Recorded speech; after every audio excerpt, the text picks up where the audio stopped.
Hello students, today we will discuss amino acids and proteins in BSc third year honors chemistry.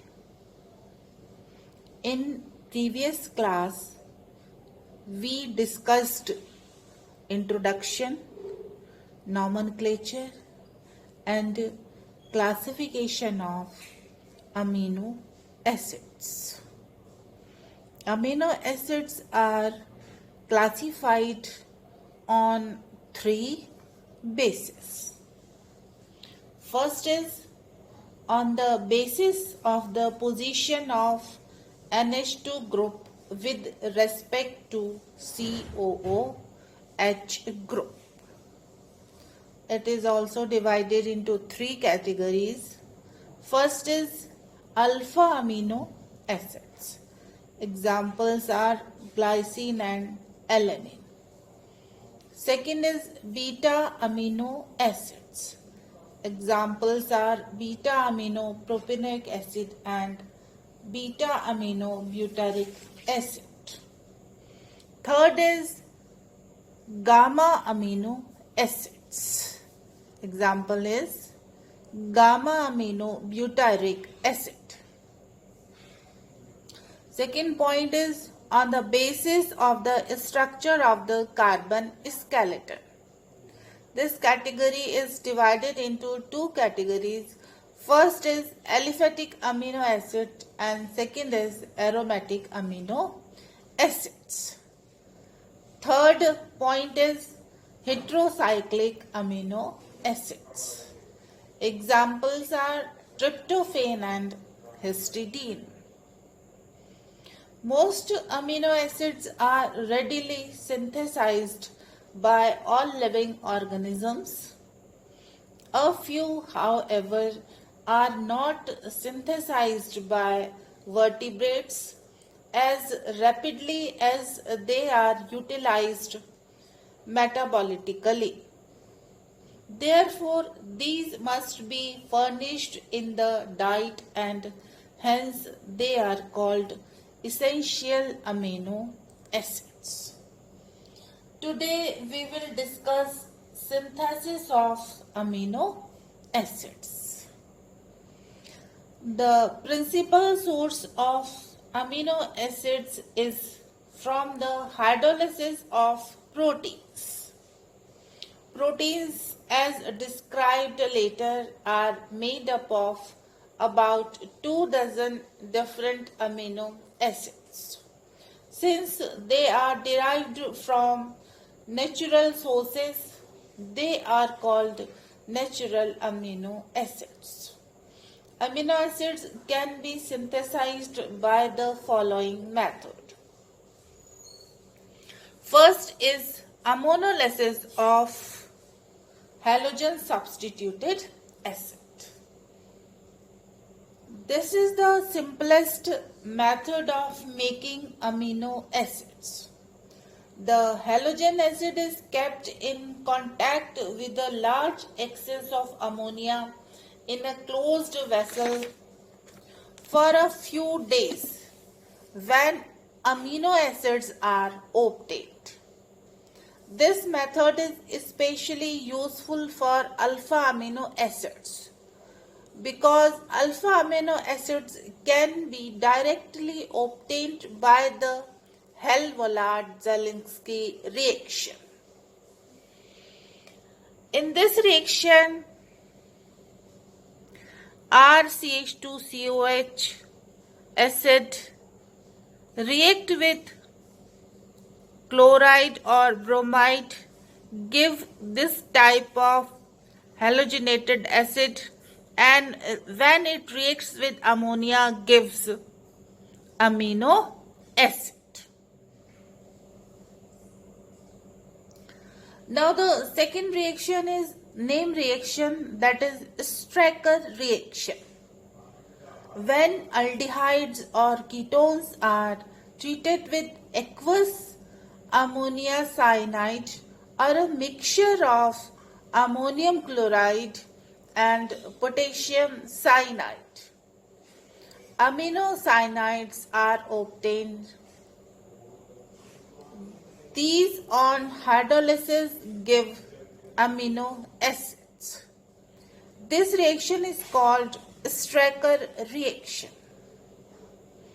In this reaction, aldehyde reacts with NH3, gives this type of intermediate, and the last product is amino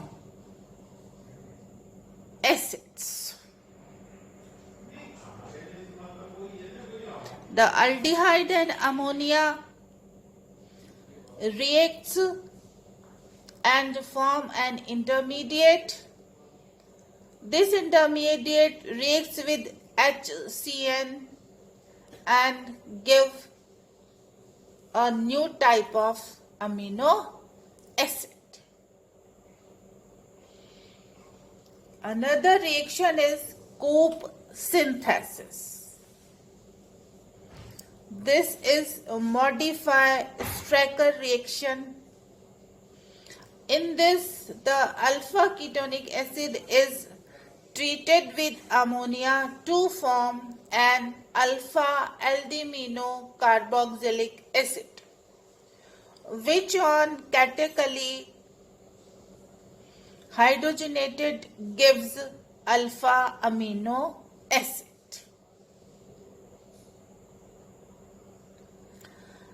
In this reaction, alpha ketonic acid, this is alpha ketonic acid, react with ammonia to form an aldimino carboxylic acid, which on catalytically hydrogenated and form an amino acid.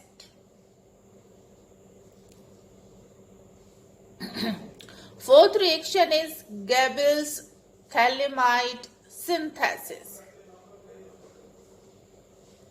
The potassiothalamide on treatment with an alpha halogen acid gives the intermediate, which on acid hydrolysis gives phthalic acid and the amino acid. This is the potassiothalamide treatment with alpha halogen acid, and it forms this type of intermediate. This on hydrolysis gives acid plus amino acid. The last reaction is malonic ester synthesis. In this reaction, malonic ester reacts with Rx and C2H5ONA gives alkyl malonic ester. This on alkali hydrolysis gives alkyl malonic acid. On bromination, it gives alkyl bromo malonic acid. When it reacts with ammonia, it gives this type of compound, and on heating it gives amino acid. This is about amino acids. How can we synthesize the amino acids by these reactions? One more reaction is left behind, the reaction of oximes of aldehydic or keto acids.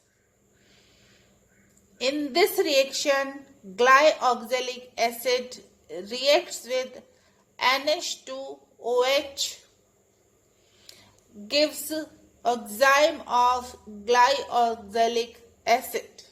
When it reacts with 4H, it gives an amino acid, that is glycine.